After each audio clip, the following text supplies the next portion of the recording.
Esta última se dio por parte de la corona, ya que los médicos encargados de cuidar la salud de los reyes y príncipes eran judíos. El primer hospital que se conoce ya en forma establecida, en una forma organizada, es el Hospital de Jesús. El Hospital de Jesús que lo funda Cortés en el lugar del encuentro con Moctezuma. Es un lugar en donde va a atender a los enfermos españoles. Con el tiempo llegan los médicos de carrera, entre los que podemos mencionar a Diego Pedraza, Cristóbal de Ojeda, Diego Muñoz y Pedro López. Más tarde llegan Cristóbal Méndez y Pedro Arias de Benavides. Estos dos últimos, al regresar a España, escriben extensos libros sobre la cultura autóctona. En el campo de la práctica médica se puede encontrar el sincretismo cultural del que hemos venido hablando, dado que se fusionan los conceptos terapéuticos europeos con los de los indígenas de la Nueva España. Dicha fusión se pudo observar principalmente con la utilización y estudio de las plantas medicinales. La medicina indígena tiene muchas aplicaciones. Los que han estado estudiando, por ejemplo, el Códice Badiano, han visto que allí hay una fuente enorme para poder hacer investigaciones. Tenemos todos los textos que recogió Sahagún, tenemos también en otros códices materiales, o sea, es muy copioso el caudal de noticias. Pero esa medicina no está muerta, esa medicina existe en la realidad hoy día. Alguien dice, son curanderos. Pues no, es una medicina que de veras tiene posibilidades muy grandes. La medicina indígena está en estrechísima relación con la visión del mundo. Los conocimientos de la herbolaria quedaron plasmados en el primer libro sobre medicina escrito en América, el Libellus de Medicinalibus Indorum Herbis, mejor conocido como Códice de la Cruz Badiano. Fue escrito en el Imperial Colegio de Santa Cruz de Tlatelolco por Martín de la Cruz y traducido al latín por Juan Badiano. En él se descubre ya una influencia de los herbarios indígenas y ciertos conceptos de la medicina hipocrático-galénica. El libro no fue escrito con fines de difusión, sino como un regalo para el rey Felipe II. El primer libro impreso en México es la Ópera Medicinalia de Francisco Bravo, en la que se dedica un capítulo completo al estudio de la zarzaparrilla, planta americana que curaba la sífilis. Este libro es rarísimo y únicamente existen 2 ejemplares de él en todo el mundo. Desde entonces, todos los demás autores incluyen remedios indígenas en sus obras, siendo una de las más sobresalientes la escrita por Agustín Farfán en su libro El Tratado Breve de Medicina y de todas las enfermedades.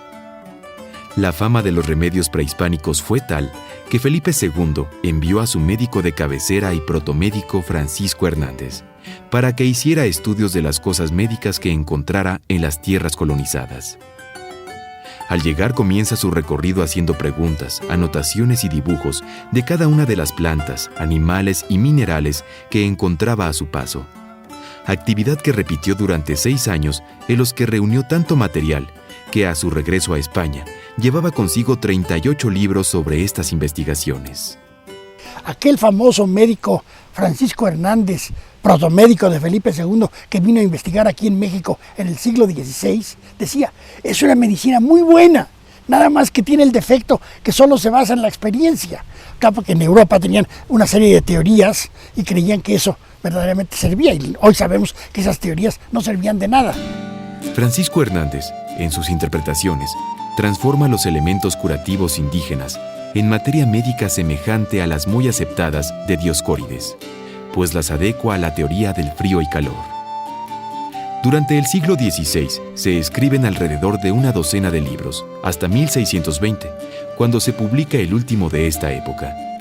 En el siglo XVII, el doctor Diego Osorio hace una recopilación sintetizada de las publicaciones clásicas sobre el tema, para que sirva de texto en la Facultad de Medicina. La obra se llama Principia Medicinae Epitome. La enseñanza de la medicina.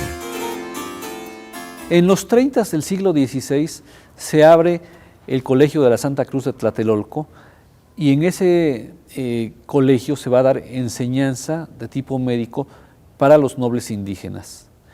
Pero ya más tarde, en los 70, se va a abrir la Facultad de Medicina de la Real y Pontificia Universidad de México. En ese momento se empieza a dar la medicina ya de tipo académico en la Nueva España. A partir de ese momento va a correr el tiempo y va a ser rico en médicos egresados ya de esa Facultad de Medicina para tratar de atender a la mayor cantidad de personas posibles en la Nueva España. También se crea la Cátedra de Cirugía y Anatomía, en la cual se utilizaban los textos de Galeno para hacer las autopsias.